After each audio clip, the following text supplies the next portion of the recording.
प्यारे बच्चों, उम्मीद करते हैं कि आप लोग का तैयारी अच्छे से चल रहा होगा। आज हम लोग बहुत ही महत्वपूर्ण क्वेश्चन का डिस्कशन करने वाले हैं, तो आप इस क्लास को अंत तक जरूर देखिएगा, ताकि इस कंसेप्ट से रिलेटेड अगर आपके एग्जाम में किसी टाइप का क्वेश्चन पूछा जाता है, हम ये इंश्योर करते हैं कि वो क्वेश्चन आपसे बन जाएगा। तो चलिए क्लास को एक लाइक के साथ स्टार्ट करते हैं। और हाँ, यदि आप इस चैनल पे नए हैं तो आप चैनल को शेयर और सब्सक्राइब कर ले, ताकि इस टाइप का कंटेंट आपको मिलता रहे। तो चलिए नए क्वेश्चन के साथ स्टार्ट करते हैं, ध्यान से देखते चलिएगा। और आप भी हमारे साथ क्या कीजिए, प्रैक्टिस कीजिए, क्योंकि एग्जाम में बहुत ही कम टाइम बचा हुआ है। और हम लोग का जो मिशन है कि आप इस तरह से प्रैक्टिस करके जाएं, ताकि आपको इस बार ही क्या मिल जाए, गवर्नमेंट पॉलिटेक्निक कॉलेज मिल जाए। तो चलिए क्लास को एक लाइक और शेयर के साथ स्टार्ट करते, ध्यान से देखते चलिएगा। अब आपके सामने जो क्वेश्चन दिया हुआ है, ये किस चैप्टर से रिलेटेड क्वेश्चन है? तो ये जो है क्वाड्रेटिक इक्वेशन से रिलेटेड।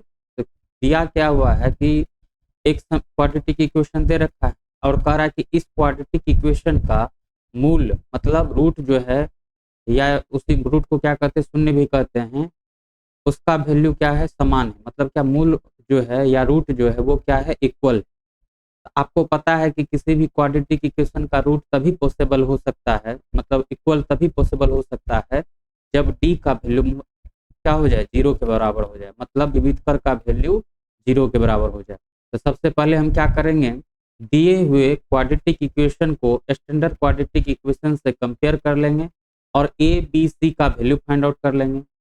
उसके बाद हम D equal to B square minus 4ac में बी ए और सी का वैल्यू पुट करके डी का वैल्यू निकाल लेंगे। और क्वेश्चन में ये दिया हुआ है कि इस क्वाड्रेटिक इक्वेशन का रूट क्या है, समान है। तो हम क्या करेंगे, डी इक्वल टू जीरो कर देंगे। और डी इक्वल टू जीरो करने के बाद हम देखेंगे कि इसमें से कौन सा ऑप्शन सही। तो आपको लॉजिक समझ में आ गया होगा कि इस क्वेश्चन को किस टाइप से सॉल्व करना है। तो सबसे पहला क्वेश्चन जो है दिया हुआ क्या है कि ए स्क्वायर, ध्यान से देखते चलिएगा, क्या दिया हुआ है, a square minus b c into x square plus 2 into b square minus a c into x plus c square minus a b equal to zero. हम क्या बताएं इसको, आपको क्या करना है, स्टैंडर्ड क्वाड्रेटिक इक्वेशन से कंपेयर कर लेना। तो स्टैंडर्ड क्वाड्रेटिक इक्वेशन क्या था अपना, a x square plus b x plus c equal to zero. अब यहाँ देखिए एक्स स्क्वायर का जो कोफिशियंट है, या उसी को हिंदी में क्या कहते हैं, गुणांक। तो एक्स स्क्वायर का जो गुणांक है वो क्या है, ए। अब इसमें जो एक्स स्क्वायर का गुणांक है वो क्या है, ए स्क्वायर माइनस बी सी है। इसका मतलब ए इक्वल टू जो है वो क्या है, ए स्क्वायर माइनस बी सी। और बी, यहाँ एक्स का जो गुणांक है बी है, और यहाँ एक्स का गुणांक क्या है, 2 into b square minus a सी है।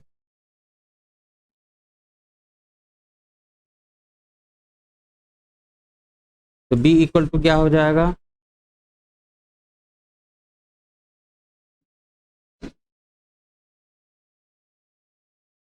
और सी इक्वल टू क्या हो जाएगा।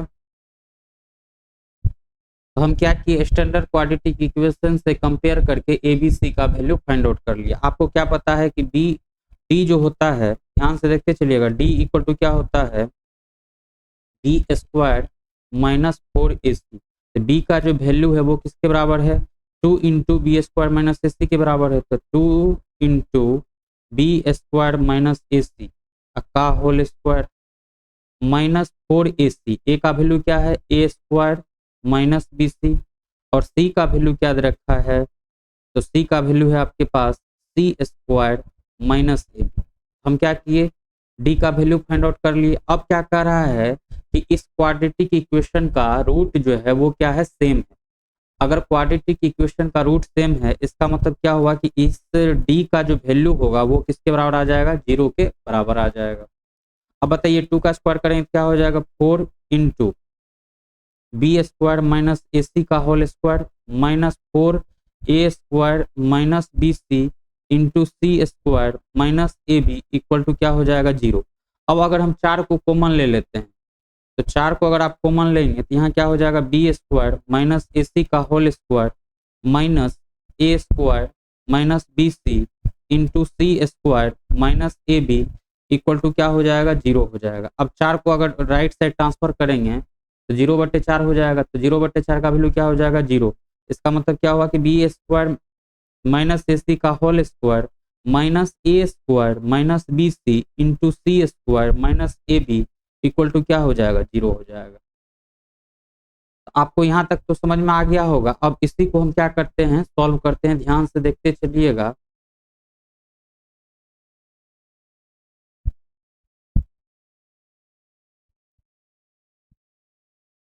अब मेरा टारगेट क्या होना चाहिए, अब बताइए ए माइनस बी का होल स्क्वायर क्या होता है, a square plus b square minus 2ab होता है।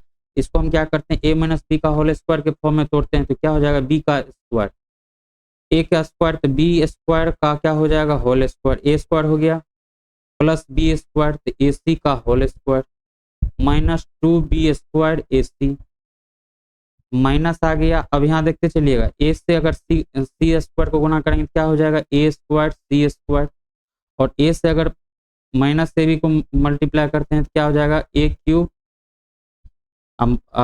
Into B. अब बी सी से अगर सी स्क्वायर में मल्टीप्लाई करेंगे तो क्या हो जाएगा माइनस का बी सी क्यूब, क्या हो जाएगा माइनस का बी सी क्यूब। और फिर बी सी से अगर ए बी में मल्टीप्लाई करते हैं तो क्या हो जाएगा माइनस का a b square c, a b square c, और ये माइनस माइनस क्या हो जाएगा प्लस हो जाएगा, इक्वल टू क्या हो गया 0। अब बी स्क्वायर का स्क्वायर करेंगे तो क्या हो जाएगा बी की power 4 plus a square c square minus 2b square a c minus a square c square minus minus क्या हो जाएगा plus a cube b cube minus minus क्या हो जाएगा प्लस बी सी क्यूब, अब minus a b square c equal to क्या हो जाएगा 0 हो जाएगा। क्लियर है। अब यहाँ देखिए ए स्क्वायर सी यहाँ क्या है प्लस में है, और ये स्क्वायर सी यहाँ क्या है माइनस में है, ये क्या हो जाएगा कैंसल हो जाएगा।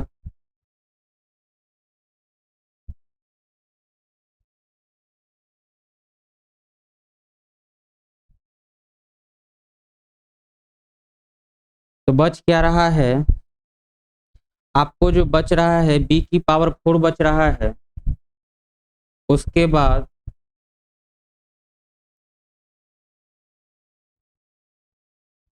यहाँ देखिए माइनस का 2b square a c minus का ए बी स्क्वायर सी क्या हो जाएगा, तो b की power 4 minus 3b square a c minus plus a cube b plus b c cube equal to क्या हो जाएगा 0 हो जाएगा।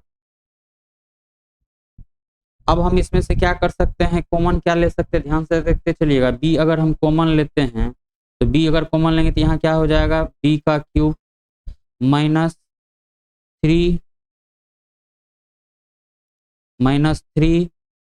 B a c plus a cube plus c cube equal to 0। इसका मतलब क्या हुआ कि या तो b का वैल्यू 0 होगा, तो b का वैल्यू 0 इसमें कहीं ऑप्शन में दिया हुआ नहीं है। इसका अगर b का वैल्यू या तो 0 होगा या b cube minus 3 plus a cube plus c cube का वैल्यू 0 होगा, तो a cube plus b cube plus c cube minus 3abc equal to क्या होगा, या तो 0 होगा या b इक्वल टू 0 होगा। तो ये जो ऑप्शन है, ये ऑप्शन देखिए किस ऑप्शन में आपको दिख रहा है, अगर a cube plus b cube plus c cube minus 3abc equal to 0 है, इसका मतलब क्या हुआ कि a cube plus b cube plus c cube का जो वैल्यू होगा वो किसके बराबर हो जाएगा 3abc के बराबर हो जाएगा। ये ऑप्शन आपका कौन सा सही है, ऑप्शन नंबर सी जो है वो सही है। तो उम्मीद करते हैं कि ये भी क्वेश्चन आपको समझ में आ गया होगा।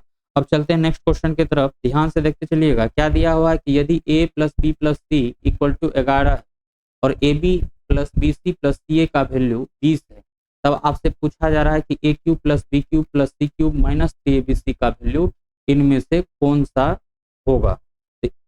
तो यहाँ देखते चलिएगा इस क्वेश्चन को हम अप्रोच किस तरह से कर रहे हैं, ध्यान से देखते चलिएगा। आपको पता है कि a plus b plus c का होल स्क्वायर जो होता है वो किसके बराबर होता है, तो a square plus b square plus c square plus 2 into a b plus b c plus c a के बराबर होता है। ये तो आपको मालूम होगा। A plus b plus c का होल स्क्वायर जो होता है वो क्या होता है, a square plus b square plus c square plus 2 into a b plus b c plus c a के बराबर होता है। अब हमको a plus b plus c का तो वैल्यू क्वेश्चन में दे रखा है, a plus b plus c का वैल्यू कितना दे रखा है, 11 दे रखा है। तो 11 का square equal to a square plus b square plus c square plus 2 into a b plus b c plus c a का वैल्यू कितना दे रखा है, 20 दे रखा है। तो अगर हम आपसे यहाँ पूछे कि 11 का स्क्वायर कितना हो जाएगा, 121, 121 इक्वल टू क्या हो गया, a square plus b square plus c square plus 2 गुना 20 करेंगे तो कितना हो जाएगा, 40। अब बताइए a square plus b square plus c square का जो वैल्यू होगा वो किसके बराबर हो जाएगा, 121 माइनस 40। अब 121 में से अगर आप 40 को घटाते हैं तो इसका जो वैल्यू आ जाएगा किसके बराबर आ जाएगा, 81 के बराबर आ जाएगा। तो हमको यहाँ से क्या पता चला कि a square plus b square plus c square का जो वैल्यू है वो किसके बराबर है, 81 के बराबर है।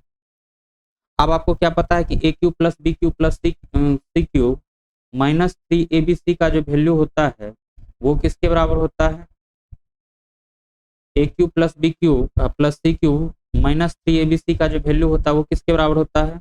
यहाँ ध्यान से देखते चलिए, a cube plus b cube plus c cube minus 3 a b c equal to क्या होता है, ए प्लस बी प्लस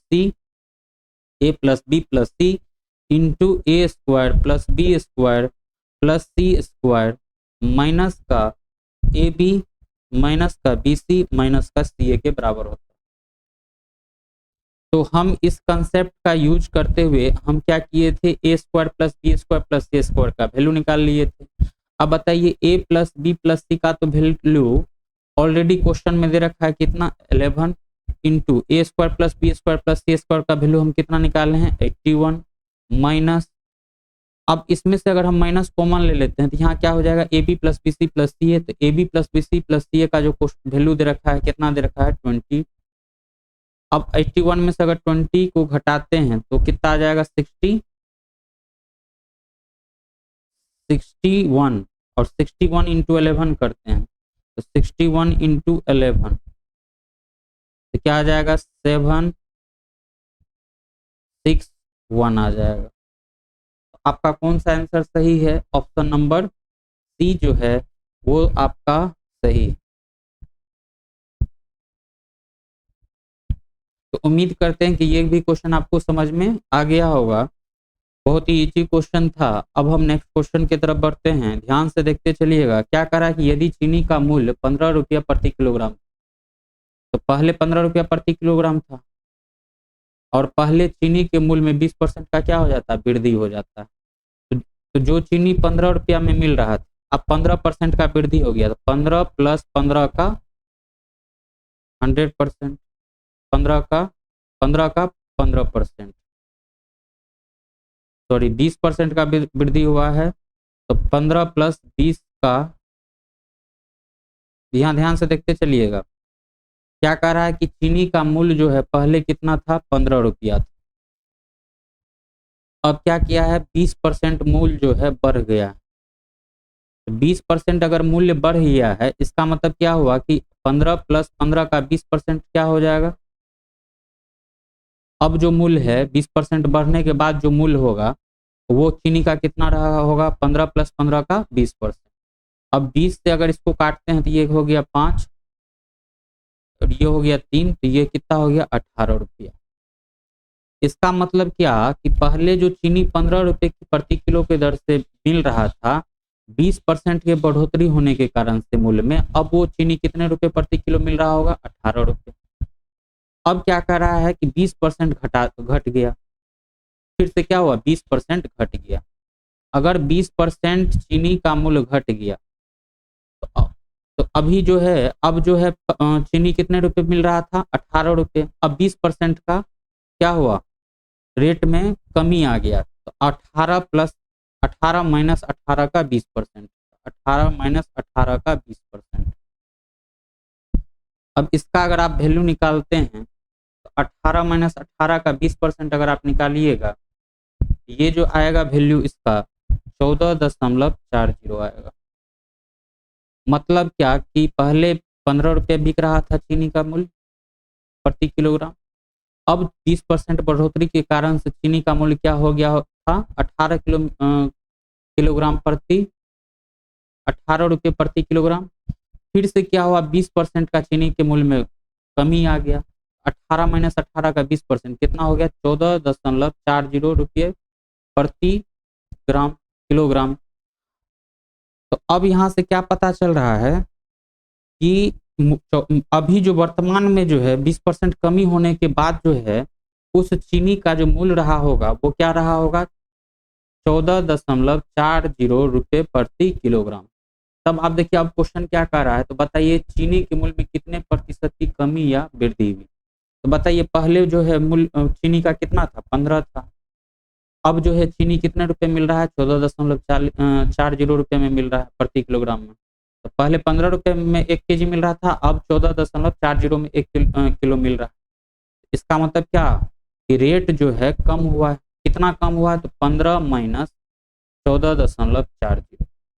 इसका अगर आप वैल्यू निकालते हैं कितना आ जाएगा, 0.6 रुपया।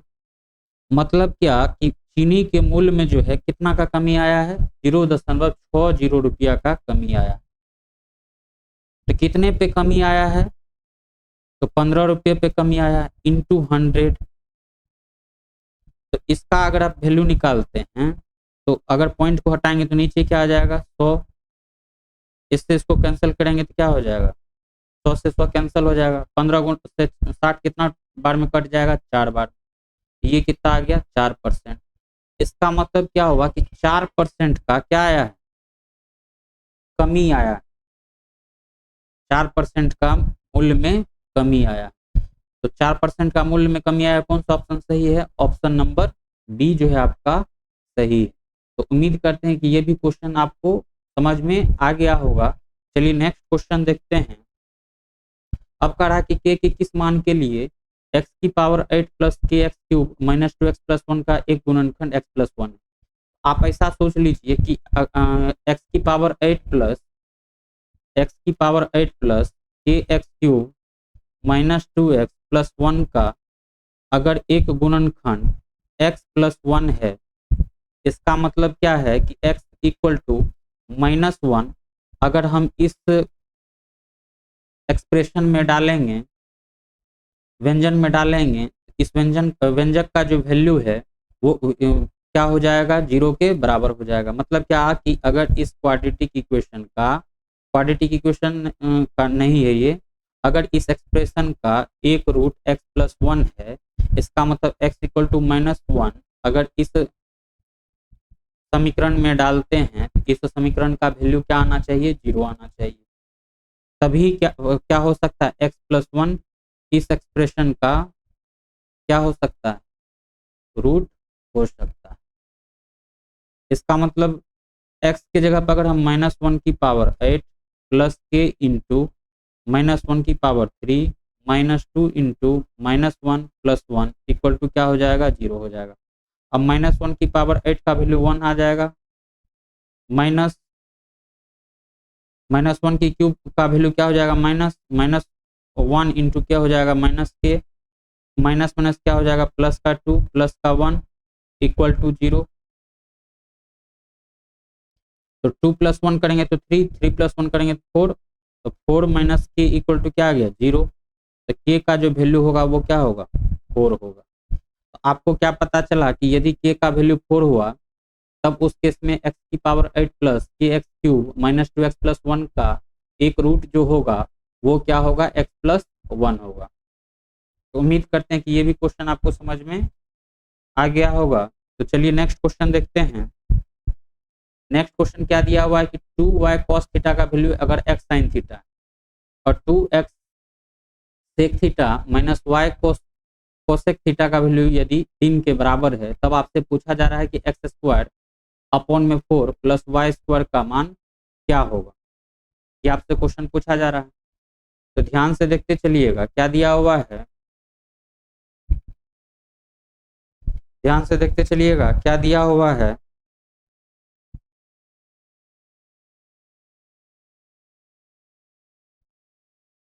To y cos theta equal to क्या दे रखा है, एक्स साइन थीटा दे रखा है। तो टू वाई अगर कॉस थीटा अगर एक्स साइन थीटा के बराबर दे रखा है तो वाई का जो वैल्यू होगा वो किसके बराबर हो जाएगा, एक्स साइन थीटा अपॉन में टू कॉस थीटा। ये जो आपको साइन थीटा अपॉन में कॉस थीटा दिख रहा है इसी को क्या कहते हैं, टेन थीटा।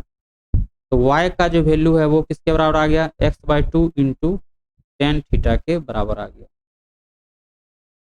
तो y का वैल्यू क्या हो जाएगा, x/2 इंटू टेन थीटा। उसके बाद देखिए क्या दिया हुआ है कि 2x sec theta minus y cosec theta का जो वैल्यू है वो किसके बराबर है, 3 के बराबर है। तो यहाँ से अगर आपसे 2x सेक थीटा का वैल्यू पूछेंगे तो 2x सेक थीटा का जो वैल्यू हो जाएगा वो किसके बराबर हो जाएगा, 3 प्लस y कोसेक थीटा के बराबर हो जाएगा।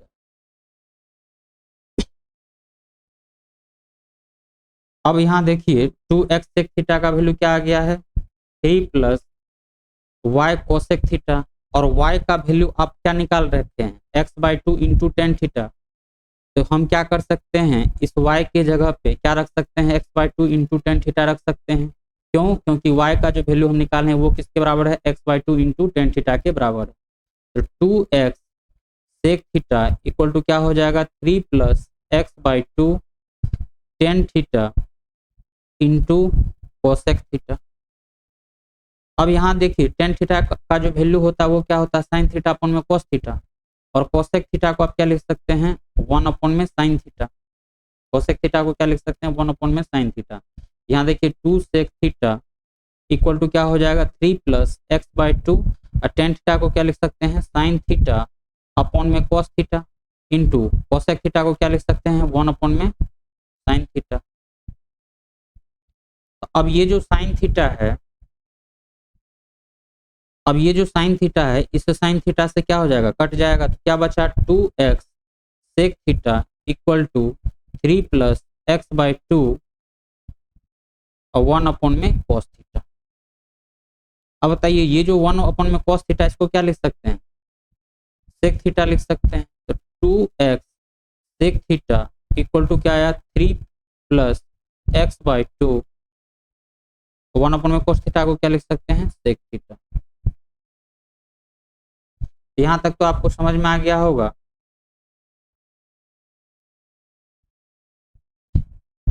अब हम क्या करते हैं, ये जो आपको दिख रहा है इसको हम क्या करते हैं, राइट साइड ट्रांसफर कर दे रहे हैं। तो 2x sec theta, 2x sec theta minus x/2 sec theta equal to क्या हो जाएगा, 3 हो जाएगा। अब यहाँ अगर कुछ नहीं है तो क्या है, 1 है, और 1 और 2 का जो एलसीएम आएगा क्या आ जाएगा, 2 आ जाएगा। तो 1 से अगर 2 में डिवाइड कीजिएगा तो 2 आएगा, तो 2 इंटू 2 करेंगे क्या हो जाएगा, 4x sec theta minus x sec theta equal to क्या आ जाएगा, 3। अब 4x सेक थीटा में से अगर सेक थीटा को घटाते हैं तो किसके बराबर आ जाएगा, 3x सेक थीटा अपॉन में 2 इक्वल टू क्या आ गया, 3 आ गया। यहाँ से अगर x सेक थीटा का वैल्यू निकाल लें क्या हो जाएगा, 3 इंटू 2 अपॉन में 3। तो 3 से 3 क्या हो जाएगा, कैंसल हो जाएगा। तो x सेक थीटा का जो वैल्यू है वो किसके बराबर आ गया है, 2 के बराबर आ गया। तो अगर x सेक थीटा का वैल्यू 2 के बराबर है तो x का जो वैल्यू होगा वो किसके बराबर हो जाएगा, 2 अपॉन में सेक थीटा के बराबर हो जाएगा। और सेक 1 अपॉन में सेक थीटा को ही क्या कहते हैं, कॉस थीटा। तो x इक्वल टू क्या आ गया, 2 कॉस थीटा आ गया। तो हम क्या किए हैं, अगर x का वैल्यू 2 कॉस थीटा है तो y का जो वैल्यू हो जाएगा वो क्या हो जाएगा, 2 कॉस थीटा अपॉन में 2 इंटू टेन थीटा। तो टेन थीटा को क्या लिख सकते हैं, 2 कॉस थीटा अपॉन में 2 इंटू टेन थीटा को क्या लिख सकते हैं, साइन थीटा अपॉन में कॉस थीटा। तो कॉस थीटा से कॉस थीटा क्या हो जाएगा, कैंसिल हो जाएगा, 2 से 2 क्या हो जाएगा, कैंसिल हो जाएगा। तो y इक्वल टू क्या आया है, sine theta. y equal to आपको क्या पता चला है, साइन थीटा। यहाँ से हम क्या किए, y का भी वैल्यू निकाल लिए हैं और x का भी वैल्यू निकाल लिए। अब क्वेश्चन में क्या पूछा जा रहा है, ये देखिए क्वेश्चन में पूछा जा रहा है कि एक्स स्क्वायर, क्वेश्चन में क्या पूछा जा रहा है, एक्स स्क्वायर की पावर 4 प्लस वाई स्क्वायर का वैल्यू क्या होगा। अब बताइए एक्स का वैल्यू है वो क्या है, 2 cos थीटा, तो 2 cos थीटा का होल स्क्वायर अपॉन में क्या हो जाएगा, 4 प्लस वाई, वाई का वैल्यू क्या है, साइन थीटा, तो साइन स्क्वायर थीटा। तो 2 का स्क्वायर करेंगे तो क्या हो जाएगा, 4 cos स्क्वायर थीटा अपॉन में 4 प्लस साइन स्क्वायर थीटा। 4 से 4 क्या हो जाएगा, कैंसल, तो बच क्या रहा है, cos square theta plus sine square theta, और cos square theta plus sine square theta क्या होता है, 1 होता है। तो यहाँ से क्या पता चला कि एक्स स्क्वायर अपॉन में 4 प्लस वाई स्क्वायर का जो वैल्यू होगा वो किसके बराबर हो जाएगा, 1 के बराबर हो जाएगा। तो उम्मीद करते हैं कि ये भी क्वेश्चन आपको समझ में आ गया होगा। तो चलिए नेक्स्ट क्वेश्चन देखते हैं। नेक्स्ट क्वेश्चन देखिए क्या दिया हुआ है कि cos 18 degree plus sine 18 degree upon में cos 18 degree minus sine 18 degree का मान क्या होगा, ये आपसे पूछा जा रहा है। तो हम क्या करते हैं, cos 18 degree plus sine 18 degree upon में cos 18 degree minus sine 18 degree, इसी का आपसे क्या किया जा रहा है, वैल्यू पूछा जा रहा है कि क्या होगा। आप क्या कीजिए, दिए हुए व्यंजक में ऊपर और नीचे हम क्या करते हैं, साइन 18 डिग्री से cos 18 डिग्री से क्या करना, भागा दे रहे हैं। तो cos 18 डिग्री से क्या करना है, अंश में भी भागा देना है, और cos 18 डिग्री से हर में भी क्या कर रहे हैं, डिवाइड कर रहे हैं।